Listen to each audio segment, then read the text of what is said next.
If you grew up loving cars, chances are you had a Golf GTI sitting on a shelf somewhere in your room. Yes, it wasn't a Lamborghini, it wasn't flashy, but it was still pretty cool. And today, one of those toys gets to live in the real world. Yes, because I'm on a mission to turn every one of my Diecast cars into reality. And this Golf GTI is one of them.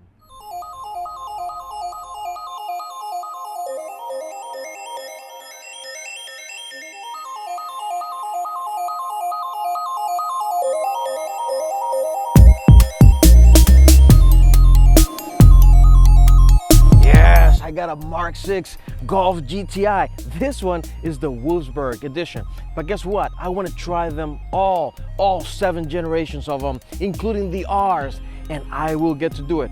Or will I? We'll have to find out. So subscribe, like, comment below. Follow me on this journey. Now let's look at the engine. Under the hood, you got a 2-liter turbocharged 4-cylinder, 210 horsepower, 207 pound-feet of torque. But guess what? In a little hot hatch like this, it just feels great. And you know what? A lot of tunability potential on these engines. Unfortunately, sorry guys, this one's not getting bagged.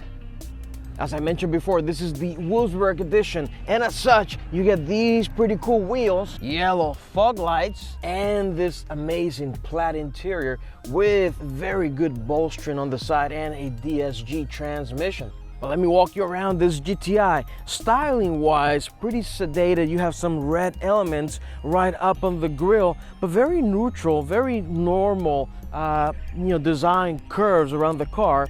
Nothing too crazy, but it's somewhat elegant. Around the back, one of the first features that I want to show you, which is pretty interesting, this is right around the time VW started to do this. To open the trunk, you simply push this in. There's an electronic popper that pops the trunk, and you just lift. And back here, you got a very good amount of space for storage, and you can fold the seats back if you want to sit somewhere. You can just hang around and sit right in here. Very comfortable. Underneath, let me show you this. You do actually have a full-size spare tire and some emergency tools right around the corner. On this side, you have a little storage compartment. You can remove this little attachment, and you have your first aid kit right in there. You have a 12-volt plug right in the back here for adapters and such. And if you needed to carry stuff, you can simply undo this cover here, remove it, put it somewhere else, fold both seats, and now you have ample space in here to carry all kinds of stuff. Who needs an SUV when you have this? And when you're done, you got 2 handles right here to pull down, or simply, and you're done. Around the back, plenty of space for adults. You can see my leg room, my headroom here. Not a whole lot of amenities. You do have vents for cooling and heating. A little container here for, coins or whatever. You have window controls, your door handle here. Now, the interesting part is the plating back here, and the seat belts with the red accents just make it look so nice in here. You have armrests with 2 cup holders right here in the middle, and access to the hatch as well if you wanted it, or just put the whole seats down as I showed you before. Up front, magnificent seats, very comfortable, lots of bolstering for support. The steering wheel is very nice and thick. It's got a nice shape and a nice feel. Not the greatest, but pretty good. Not a lot of amenities on this Mark 6, but you do have an entertainment center here with a pretty nice sounding radio, climate control. You have your traction control which you need to use if you want to use that launch control feature. Emergency brake handle right in here. A nice mechanical, none of that electronic. Right next to it, you have 2 cup holders staggered. So one is shorter, one is longer for different size cups. Here, the armrest is adjustable, so you can move it where it's comfortable, or put it all the way down. Little cubby in here for coins, phones, different things, and your media in, plug in right in the middle. Pretty nice stuff. You have some controls on your steering wheel to control multiple menu items. Cruise control, your wipers right in here, and you do have paddle shifters right behind the steering wheel. As usual, you have your window controls and door lock and unlock controls and mirrors on this side. And then you also have, traditionally, as a lot of the Germans do, your lighting controls right on this side as well. The dashboard is actually pretty simple and focused. You have 2 analog dials on either side of a very small digital screen in the middle, showing you some of the information the car has to offer.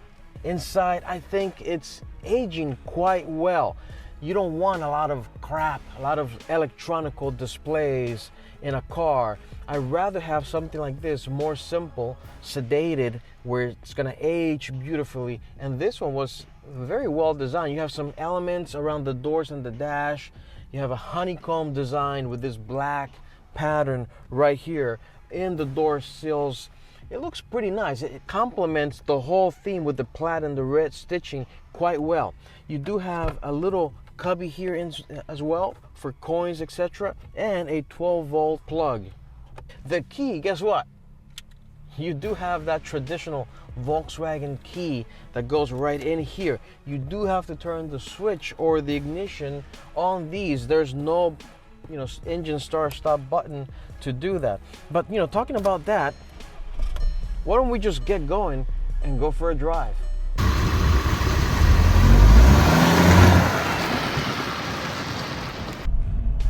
Now, driving the Golf GTI, pretty punchy car. And it handles quite well as well. Brakes are decent. Visibility is great in these cars. The steering wheel, as I mentioned, decent amount of feedback. It feels pretty good. It feels pretty rigid, comfortable for your hands. And the DSG is quite nice, especially when parking around, moving in and out of the garage, etc. I think for daily driving, it works a lot better than the Porsche 981. Shifts pretty well, and it sounds pretty good as well. Let me put this window down and let's get us going here again from first gear so you can hear that engine and turbo. Hatchbacks are great. I don't know why I don't have more of them. They offer a great mix of space, utility, and sports driving capability. The rigidity from the C-pillars actually improves handling quite a bit. I mean, you can definitely take some pretty aggressive corners in these cars and just have a lot of fun. But then when you want to slow down, it does that quite well as well. Now, I'm not saying this is Mercedes, Lexus quite level of comfort, but it is decent, especially for a sports hatchback. Now, the weight and power output balance is quite important. I've always felt like right around 3,000 pounds is when you have a really good balance where you can add the right amount of power and have a really balanced car for daily use and sports use. And I think this one fits the bill quite well. I know that the Mark 6 gets a little bit of hate from some people, but if you think about the package this vehicle offers, and nowadays the price right around $10,000, it's a great deal for one of these cars. Now, I'll be walking you through what to look for when buying one of these in one of my videos coming up, so be on the lookout for that.